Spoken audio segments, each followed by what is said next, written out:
Hello and welcome to Levels Plus Whenever episode 145.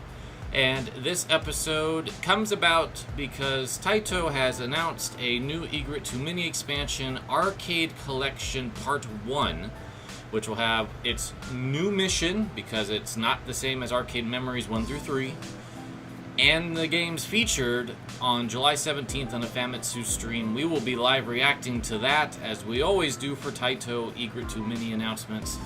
But I am completely shifting my entire video production to do a video on Taito today.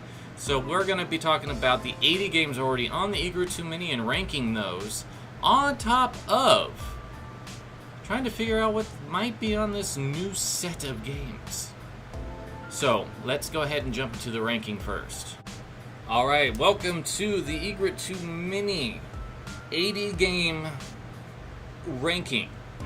This will be based on my ranked articles that already exist on the blog, but I think it kind of helps to see all 80 games chronologically to start off, starting with Space Invaders in 1978 and ending with Fuchi Karat and Arkanoid Returns in 1997.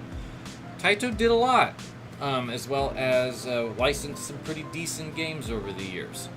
So what we're going to do is we're going to take these 80 games and I'm going to throw them into these tiers that I originally put them in. I will not force you to watch me do that.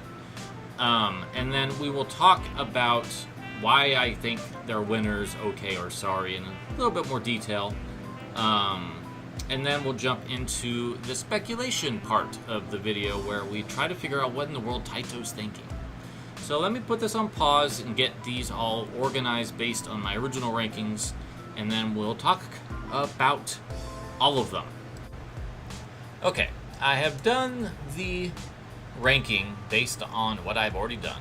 I've made a couple modifications that I've lowered 2 games grade from what I had on the original written articles to here, and I'll mention those when we get to them.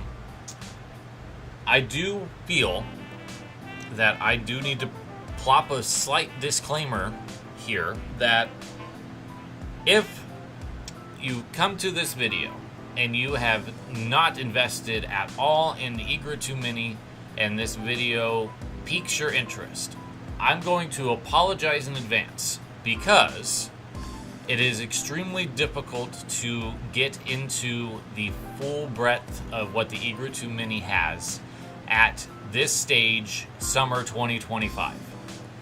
Let me explain why. You can still find hardware. So you can still get the original Egret II Mini collection of 40 games relatively easily if you are in the US. I believe that Strictly Limited and NN have it on Amazon still because they bought too much stock and they made it to cost too much when they originally launched it. And so it kind of flopped. I have a feeling that a big part of their investment problems that have led to delays in their production line for so long have a lot to do with the Egret II Mini bust in some ways. They never picked up any of the expansions outside of the paddle. So the only place you can get the Arcade Memories trilogy is through Japan. At this point, those 3 collections are no longer available for sale. They have very short runs in comparison to what you might expect, because they are a toy, and part of the licensing agreements that Taito's gotten into with these partners is that they're going to not have a huge production run on these and make it something that is coveted by the fans, and that way it also protects their overhead, because they don't want to make too many of these and basically end up what happened with Strictly Limited. So the Arcade Memories trilogy of 30 games, they're going to be difficult to acquire at this point. You're going to have to probably go to the resale market in Japan, and it is not pretty. It is expensive at this point. And one could argue that this entire enterprise is expensive. The unit itself, when it came out, cost $250 to $300, I think, once you convert yen to dollar. Strictly Limited was trying to sell it for $350 to $400, and like I said, didn't work out for them. The paddle expansion, which had 10 games along with a paddle controller, with a trackball as well, that cost about $100 or so, I want to say in Japan, to US dollar. And then each of the expansions with shipping has been about $60 to $70. So you're basically buying Mario Kart World every time you bought one of these expansions. And these are truly for Taito diehards.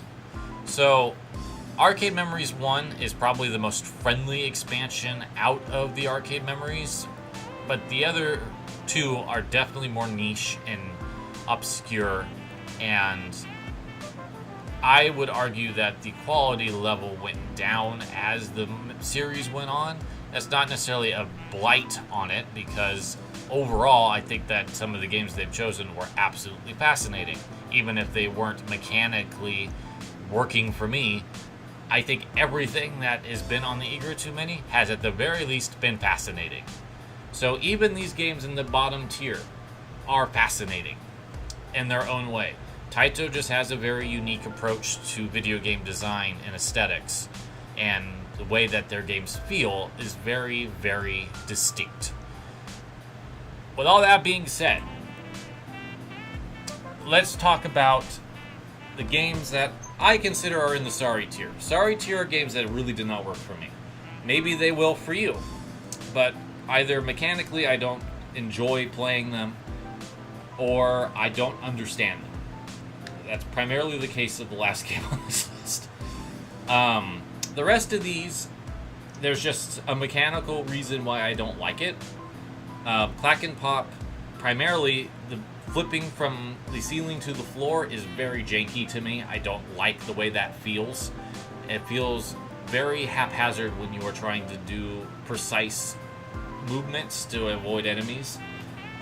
Kaiser Knuckle is redundant. There is a better version of the game that has more characters and more refinement, exclusive to the Egret II Mini, because it was not released in arcades.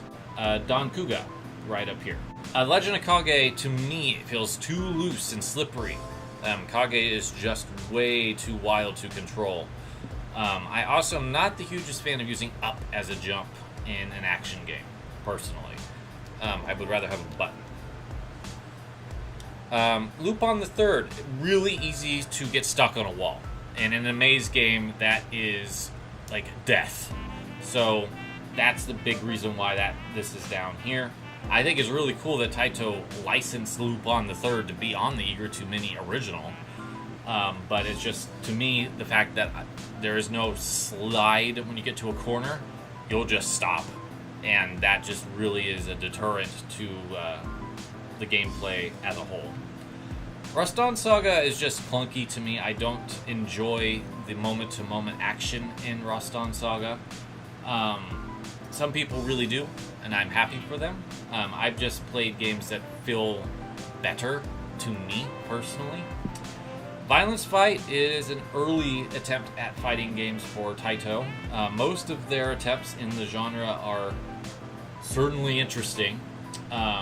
Violence Fight is in the same situation as Kaiser Knuckle, that there's an improved version of the game called Solitary Fighter.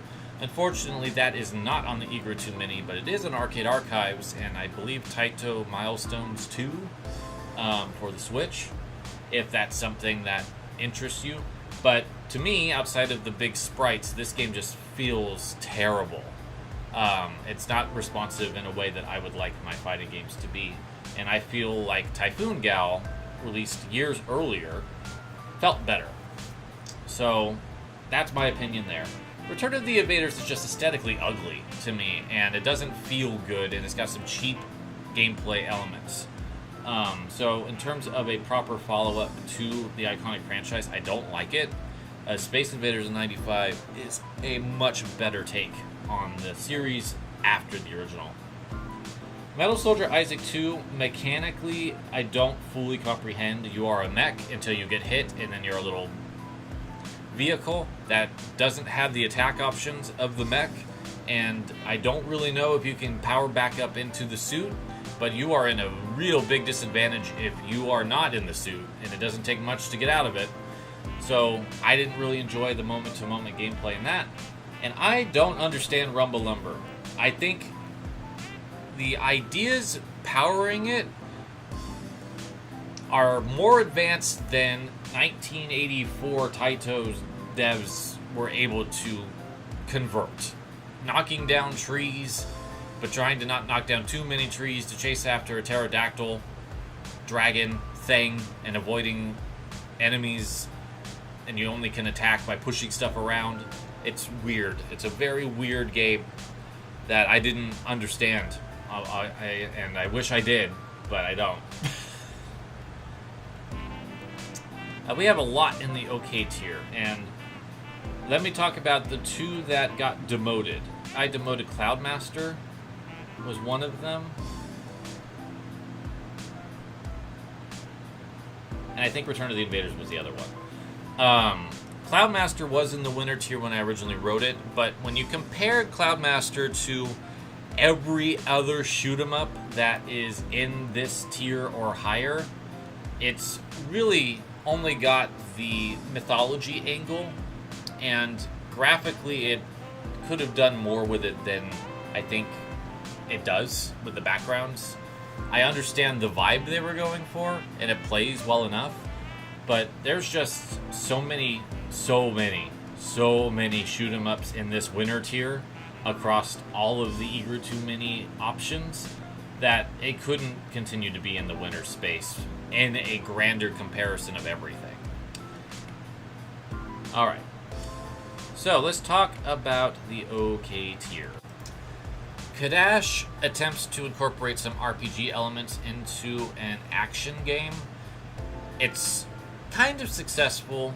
The biggest issue with it is that the Egret II Mini defaults to Japanese. So as a non-Japanese speaker, I can't read any of the NPC dialogue, and in a couple cases, you need to know what they're telling you so you can do something. So it's a little unfortunate, at least for me. But it's also not the smoothest action game I've played. So that's kind of why it's in the OK tier. I think it's got cool ideas, and if I could understand it, I think I'd enjoy it more. But I think it's perfectly fine. Don Doko Don, Taito has so many cute arcadey style games, but I feel like in comparison to Fairyland Story and Bubble Bobble, this one just isn't as interesting. The original Elevator Action, I like this game, but when you compare it to Elevator Action Returns, you could just see so much evolution in these basic concepts that they came up with, that it is so much better. And a big issue with the early Elevator Action is a lot of waiting around for elevators with not a whole lot to do. The nice thing about Returns is while it has a bit of that issue as well, the game is much more action-packed and quicker paced, so it doesn't usually take as long. Plus you have more options. Hat-Trick Hero. I will always compare any soccer game to International Superstar Soccer 98. The pinnacle of sports games for me, which we'll be talking about that in a future episode. Hat-Trick Hero is totally fine as an arcade soccer game, but it is not anywhere close to the top tier of ISS. So I just can't give it a really big recommendation. Kiki Kakai got better with sequels. I think that the original game is perfectly sound. But once Natsume got their hands on the game, I think is when it really went places with the Super Nintendo sequels, and then of course Pocky and Rocky Reshrined. That's my hot take on Kiki Kakai, is that the first game is a great foundation, but it would go on to bigger and better things. Ninja Kids is weird. It is a weird beat 'em up that is really leading on that weirdness more than its actual moment-to-moment gameplay. It is not the best beat 'em up on the entire Egret II pantheon, but it's solid. And you might really find its bizarre vibe right up your alley. Outer Zone is a very distinct game. It's got a great song backing the action. The biggest issue I think I had with it is that it can get a little confusing when the maps start growing in size on where you need to go. Pirate Pete is a very early platformer, evolved from Jungle Hunt and then Jungle King into Pirate Pete, which basically has no Tarzan associations like the originals kind of did. It's fine. It's very straightforward. Once you kind of figure out what you're supposed to do in each level, then you're probably going to get through it, and then it just loops forever. It's not the most deep, but I think it's alright. Scramble Formation is one of Taito's earlier shoot-'em-ups, but when you compare it to Halley's Comet, is that what it's called? Which came out in the same year, it's not as cool as that one. It doesn't feel quite as enjoyable. But this would set up the stage for Gun Frontier and other shoot-'em-ups that are really good. Steelworker's a really fascinating game, a really cool concept for a game that you're controlling a guy and you have to help manipulate the stage to get him from one side to the other. Really neat concept. I just think that it needed like another button or something to really have it flesh out. I think it's just a little bit too limited for the grandiose ideas it has. Arkanoid and its direct sequel, Revenge of Doe.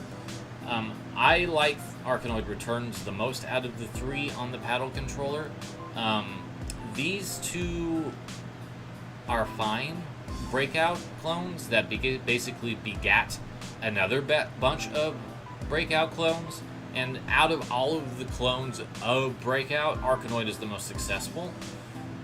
I just think that Returns is the strongest of the three, visually, as well as just adding a lot of depth to what you can do.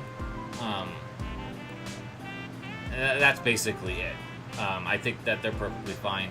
And they modified the paddle controller to be more responsive than it originally was at launch. So the initial issues I had in the article have been remedied, and I just never got around to updating it. Birdie King is a perfectly adequate early golf game that uses the trackball. Totally fine. Strike Bowling, very early bowling game that uses the trackball. Totally fine. Civilian, I think, is a really awesome concept that the trackball, at least when I've played it at launch, wasn't quite able to handle the full scope of what it needed to. Gladiator, or Great Gurianos, is a sequel to Great Swordsman, which is better. This game is fascinating and has cheats built into it so you can actually progress. I have beaten this game thanks to the cheats.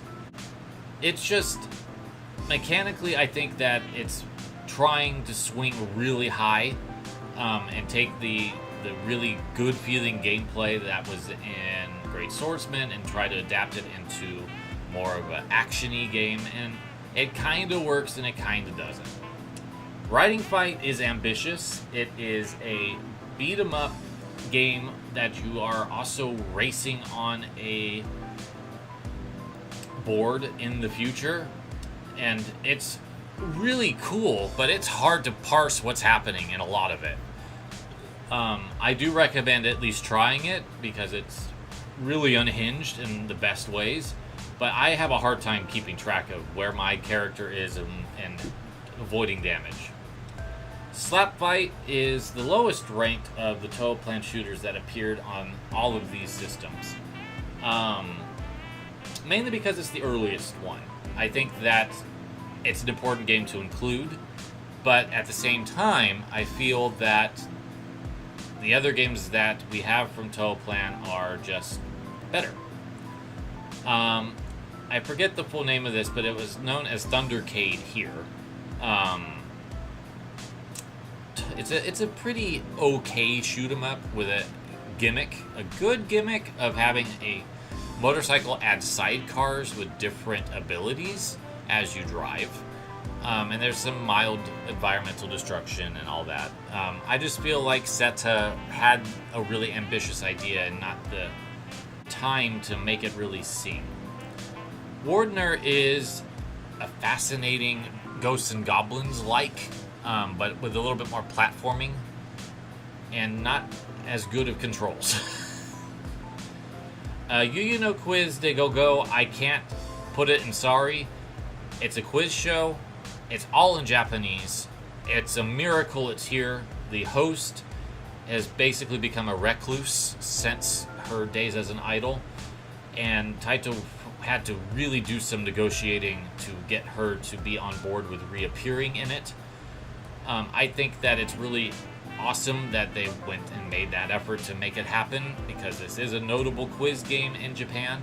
It's just not one that I can appreciate. But I still think, because of the effort and the vibes of the game itself, because there's mini games and stuff in there too, that it's worth keeping in the OK tier. Dr. Topple Tongentai is a early shoot 'em up from Taito that I think has promise, but doesn't quite land the full execution of that promise. Your ship can evolve over time. It just doesn't really look interesting because the background doesn't really change and you're always just in this cell. And it's so far panned out that everything's so small. So I feel like it's got promise, it just doesn't quite reach the aspiration it was going for. Extermination is a overhead run and gun with a time limit and some interesting ideas. But I feel like it's a type of game that is designed to punish the player more than the player gets to enjoy playing, unless you are just really into these masochistic enemy floodgates style of games. I'm not, so it didn't really work for me, but I think it's an interesting enough game to be in the OK tier. And then Wiz is a platformer where you can jump from one platform to another, kind of like Sun, and work your way through various environmental hazards and enemies. And it has a fascinating power-up system that I don't fully comprehend, but I think it's neat. But it's not something that I would probably go and play again anytime soon. Alright, we are now in the winner tier, and boy, there's a lot up here. Everything through Voltified is on the Egret II Mini, and it's exceptionally high quality gameplay from a very underappreciated developer outside of Japan. The paddle controller has 5 games that I feel are superb. The first expansion throws in 7 fantastic games. The second expansion has 5, and the third has 5.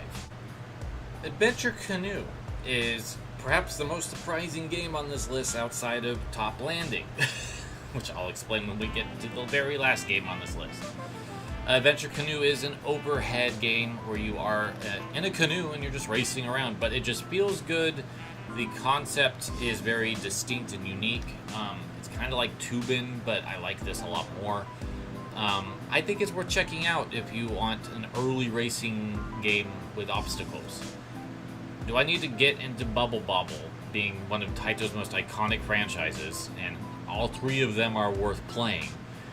The original is truly an arcade classic in every definition of the word. The 2 sequels expand upon the original mechanics in their own distinctive ways. I still feel if you're going to play these games, starting with the original is the best bet, and with a friend, so you actually get the good ending.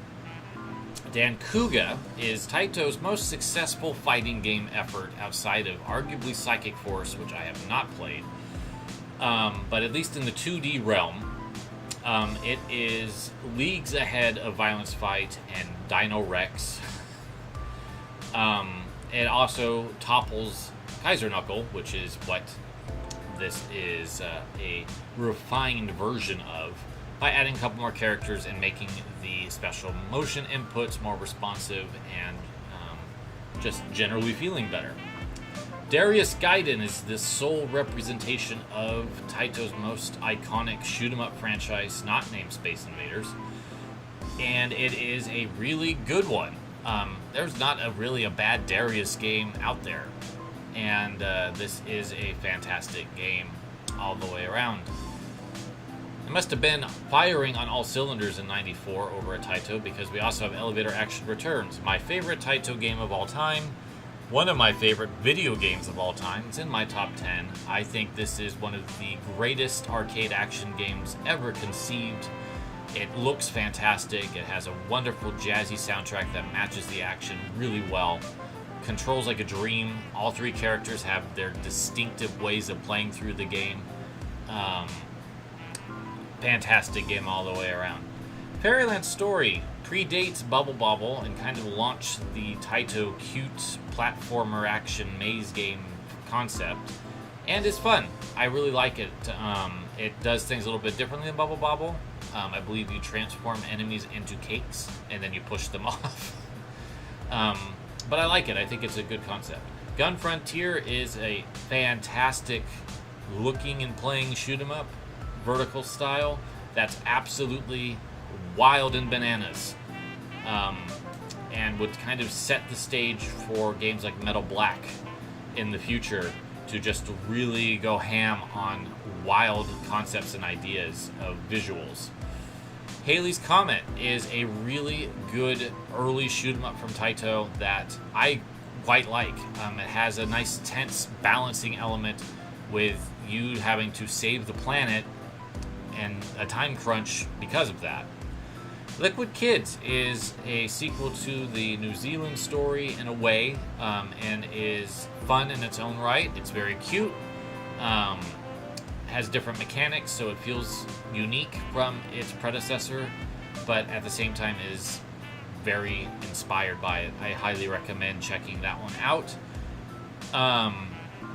Lunar Rescue. This is a really cool early game. I really was impressed by how all these different ideas for a Space Invaders sequel could be interpreted as having to land and fly up between planets.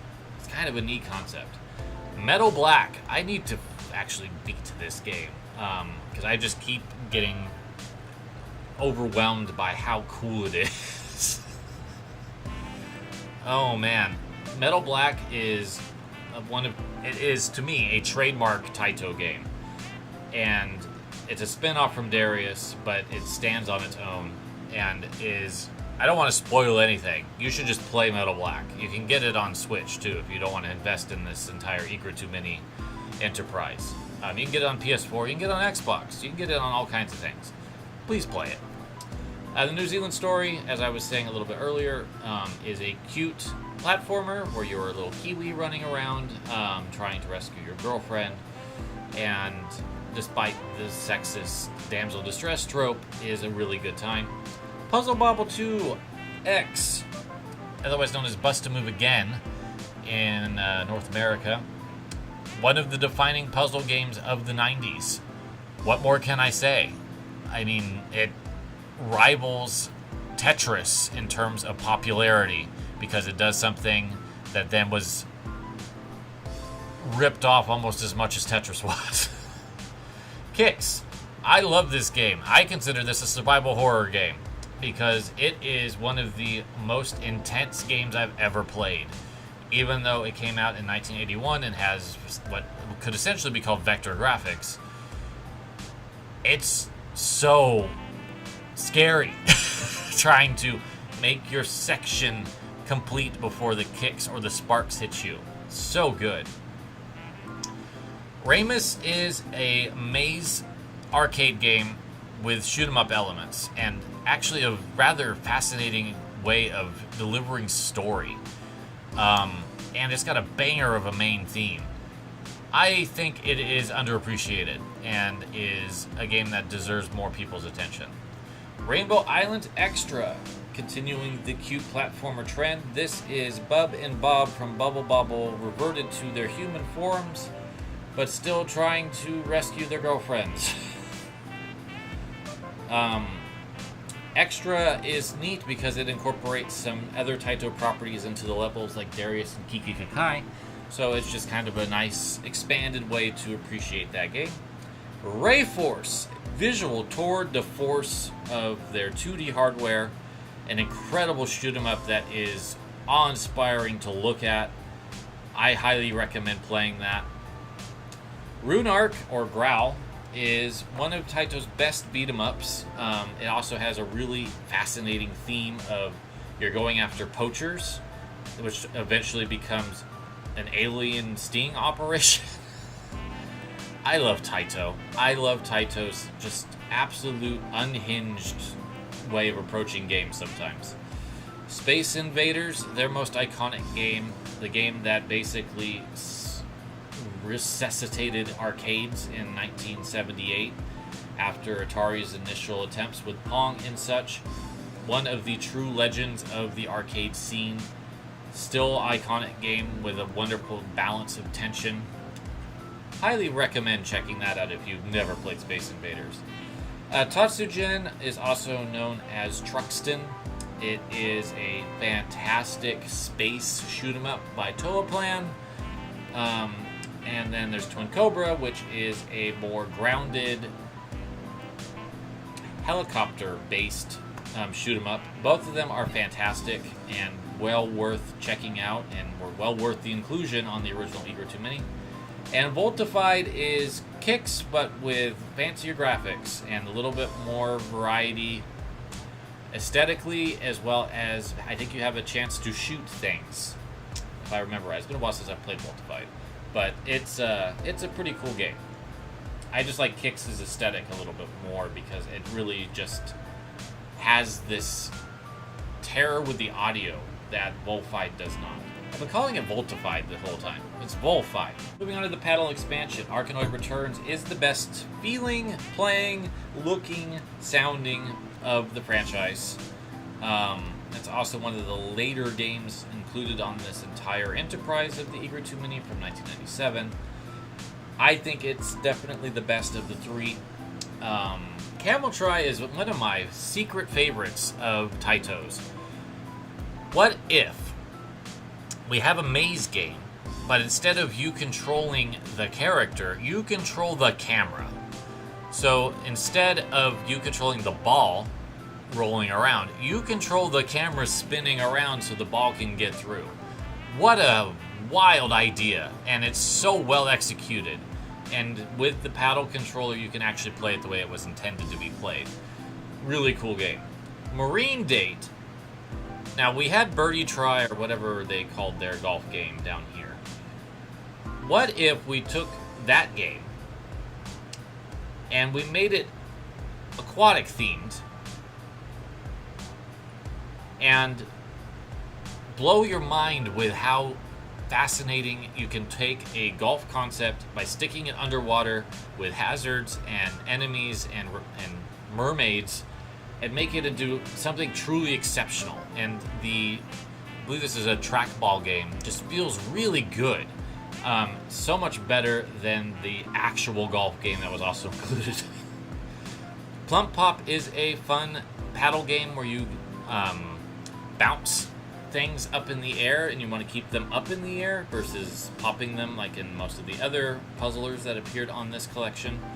I think it's a really cool game, and it's got some nice Taito cameos with Kiki Kakai, etc.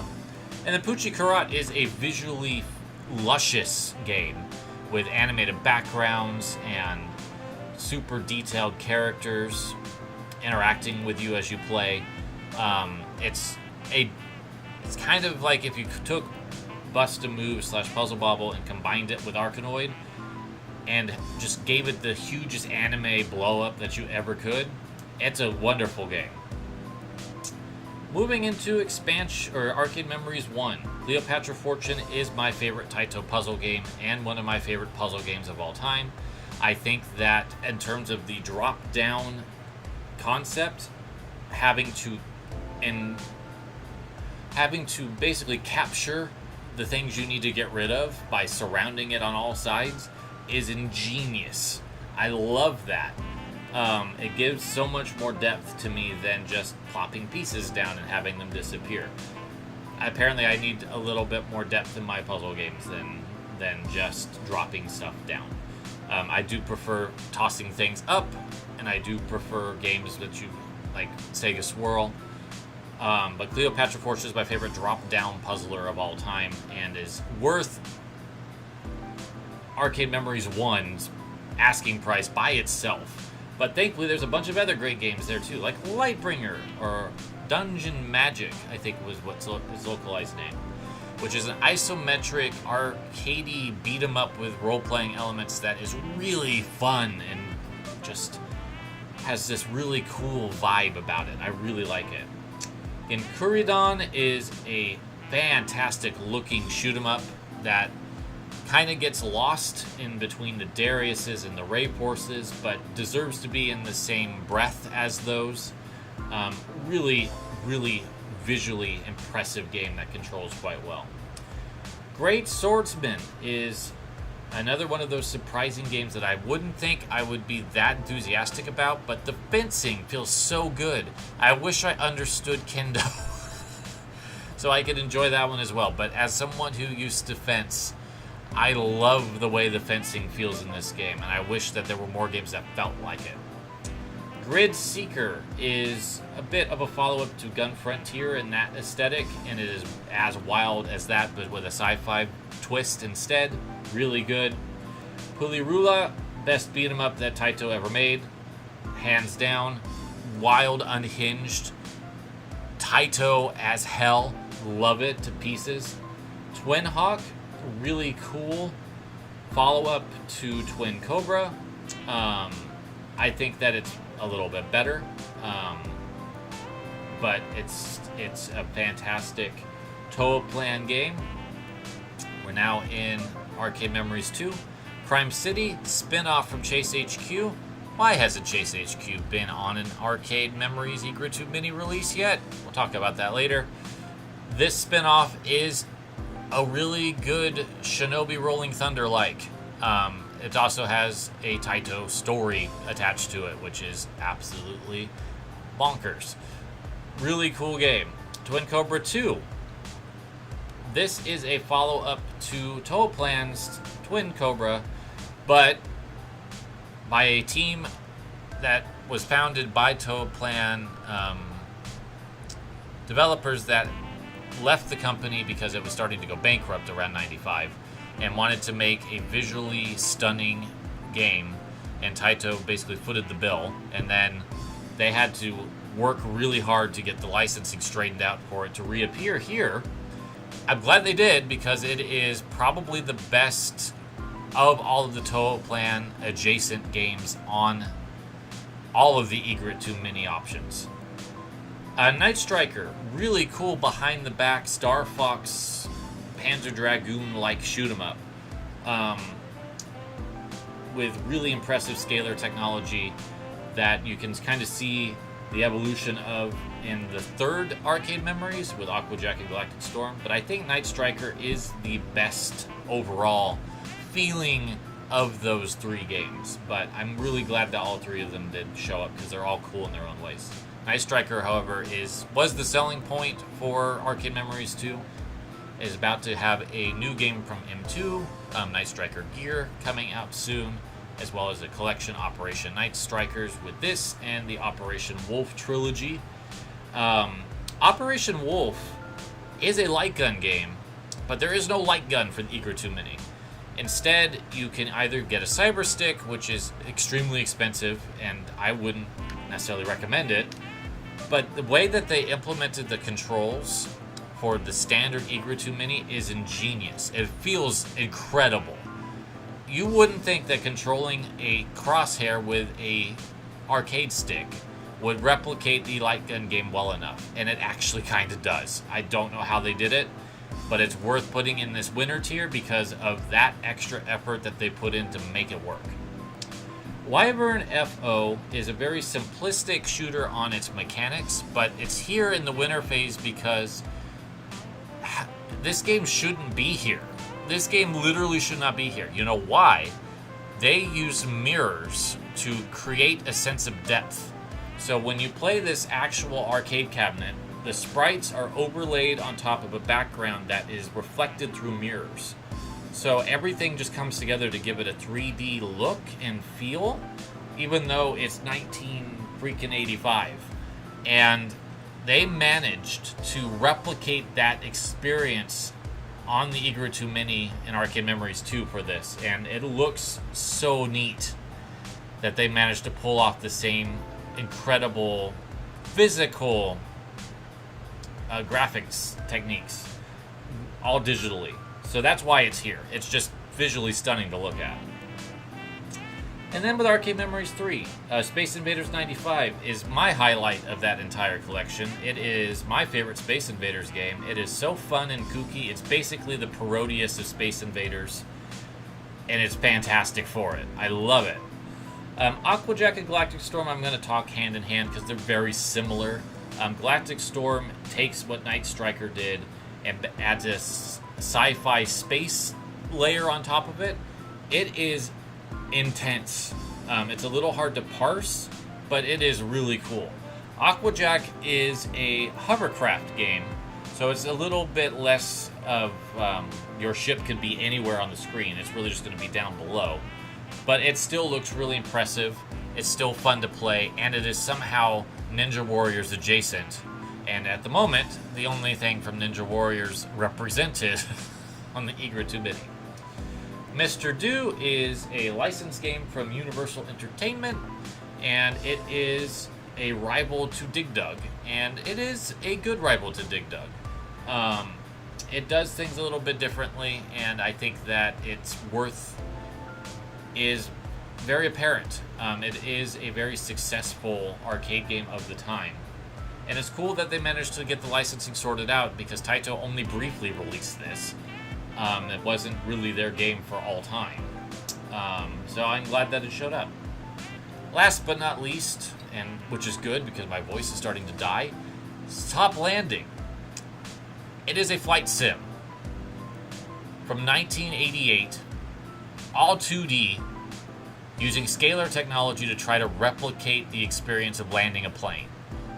I don't know how in the world Taito managed to make this so engrossing, but it is. It's impressive to watch all these sprites try to come together to form a landscape that's recognizable if you've been to the location. It's fascinating to see how the plane elements all come together and how you can land, and there's a tension to it that's just so good. I don't know how else to explain it. It's wild that this game feels as good as it does, and it's just, for the time frame, really impressive. All right, that's my rankings of the Egret II Mini lineup as of right now. What is Taito doing with a brand new line of Egret II Mini releases? There's a few things that we have not even seen Taito touch, and that would include a lot of the widescreen games like Darius and the Ninja Warriors, anything 3D, so we haven't had like the likes of Ray Storm or Psychic Force. And then we also have this big fat list I've come up with. These are Taito made games, for the most part, that have appeared on Taito Legends 1 and 2 for the PS2, PC, and Xbox, and Arcade Archives that are not currently on the Egret II Mini. So I'm going to go through this gigantic list, and I think what we're going to do is we're going to emphasize which ones have a good chance, because I do think that Arcade Collection is going to be focusing less on the obscure and the niche and more on the games that may have been more difficult to license or games that have more cultural cachet. There's one game series, in fact, that has not appeared in either Taito Legends or Arcade Archives, and I think it's the first place to start. And that is Chase HQ, which is a racing game of sorts, where you are detectives chasing down fugitives. It's pretty well known. There's multiple games in the franchise. We have yet to see anything of Chase HQ outside of Crime City, a beat-em-up spin-off of that series. It's weird that even on Taito Legends, which was dense with games, most of the list is from Taito Legends 1 and 2, that it just has not been brought back in any capacity. And it's really fascinating and weird. So to me, that seems to be a really big opportunity for Taito to rebrand their series as Arcade Collection and spotlight games like that. I forgot Time Gal. The Laserdisc games. I think that those also have an adequate possibility of being a part of Arcade Collection, because those, and definitely Time Gal for sure, have that cachet. Alright, let's look through the rest of this list and see what else is notably missing from the Egret. And right at the top of the charts, outside of Chase HQ, is Darius. We only have one Darius out of the entire series on the Egret II Mini, and that is Darius Gaiden, which is not widescreen and 3D. That's basically why it's there. It's bizarre that the shoot 'em up series that is probably best associated with Taito is so poorly represented on the Egret II Mini. I think that there is a possibility that we might see Darius, Darius 2, G Darius show up on an Arcade Collection. Even though Darius and Darius 2 were widescreen, I can imagine they might figure out some way to make that work.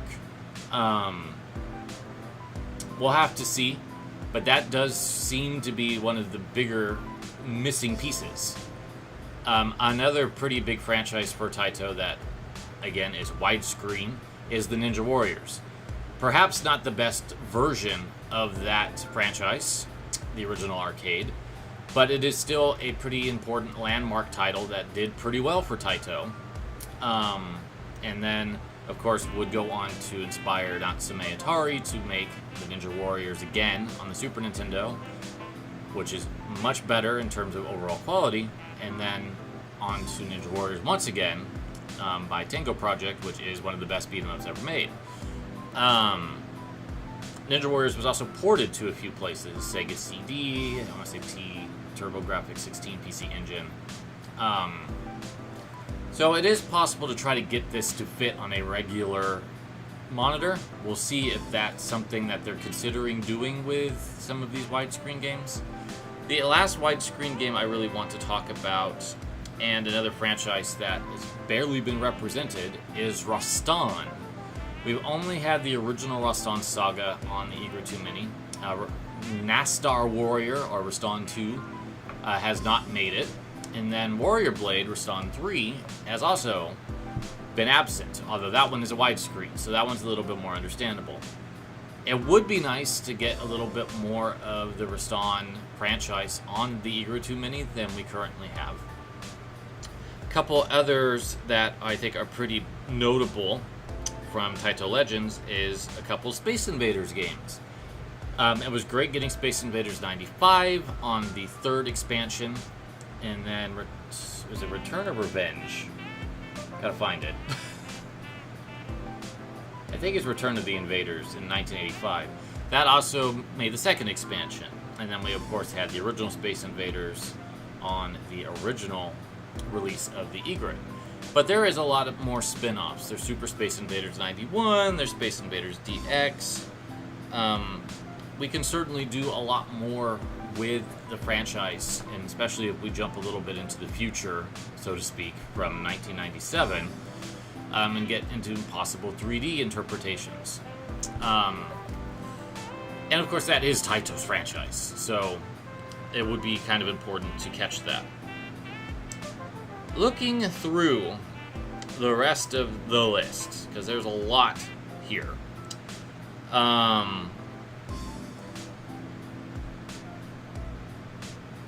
Zookeeper is a pretty notable franchise for Taito, especially on like the DS when they brought it back. That has not been re-released on the Egret, which is interesting, and I think that would be a pretty notable pickup for them to add. There's Super Kicks, which is between Kicks and Voltified. That didn't make it. We have Operation Thunderbolt and Space Gun, which is part of the Operation Night Stalker collection that M2 is working on. We got Operation Wolf on the second expansion, but it would be nice to get the rest of the quote-unquote light gun games, and they could work with the Cyber Stick. But what they did with Operation Wolf in terms of transferring a light gun to just analog controls, I thought was rather remarkable, personally. Plotting, or Flip Hole as it is known over here, is a pretty solid puzzler, and we can always use some more puzzle games on the Egret. Crazy Balloon is a pretty notable maze game. You're a balloon that waves like this, and you have to get through a maze full of spikes. That could be fun. Some personal hopes. I would love to see Arabian Magic, which is a 1992 beat-em-up, and Sector X from 1989, a very bug-heavy shoot-em-up. Typhoon Gal from 1985, I think, is a pretty neat early fighting game. Dead Connection, awesome game. That came out in 1992 and would be lovely to include on the Egret II Mini. The notorious Dino Rex has gained a lot of meme clout in the last few years, and its re-release on Arcade Archives, I think, is notable. Let's see. We've got Master of Weapon from 1989, another shoot-'em-up. There's all kinds of fascinating early releases from Taito.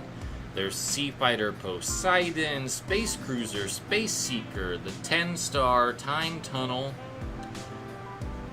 A lot of those came out in Arcade Archives.